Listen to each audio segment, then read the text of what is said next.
Hello សួស្តីអ្នកនរគ្នាឥឡូវហ្នឹងម៉ោង7:12យប់ហើយខ្ញុំក៏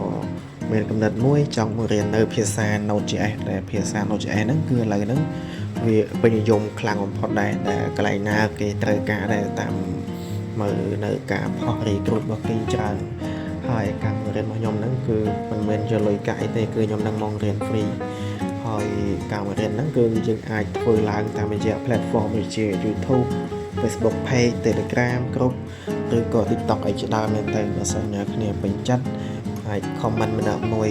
ដើម្បីឲ្យយើងប្រមូលគ្នាបាន20នាក់ឡើងលើទៅវាយើងនឹងរៀនតែបើ10នាក់ចុះក្រោមយើងអត់រៀនទេសារតិចពេកហើយណាមួយទៀតគឺយើង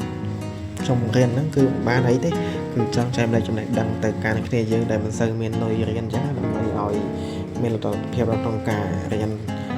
ទៅធ្វើការងារតាមក្រុមហ៊ុនផ្សេងៗដែលគេត្រូវការតែសម្រាប់ខ្ញុំនេះគឺចង់បានតែចែកម្លែកឲ្យគ្នាយើងនៅក្នុងខ្មែរគ្រប់រូបអាចមានលទ្ធភាព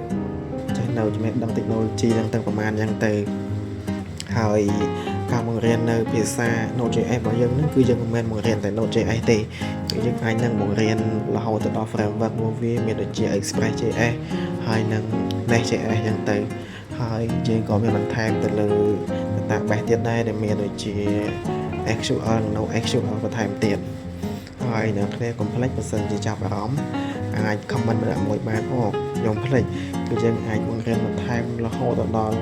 ការ integrate ជាមួយនឹង front end ទៀតអញ្ចឹងកុំភ្លេចឱកាសមួយហ្នឹងមិនមែនចេះតែមានទេបើសិនជាចាប់អារម្មណ៍កុំភ្លេចនៅ comment ម្នាក់មួយបានខ្ញុំនឹងធ្វើវីដេអូឡើងនៅបង្រៀនតាមរយៈ TikTok Facebook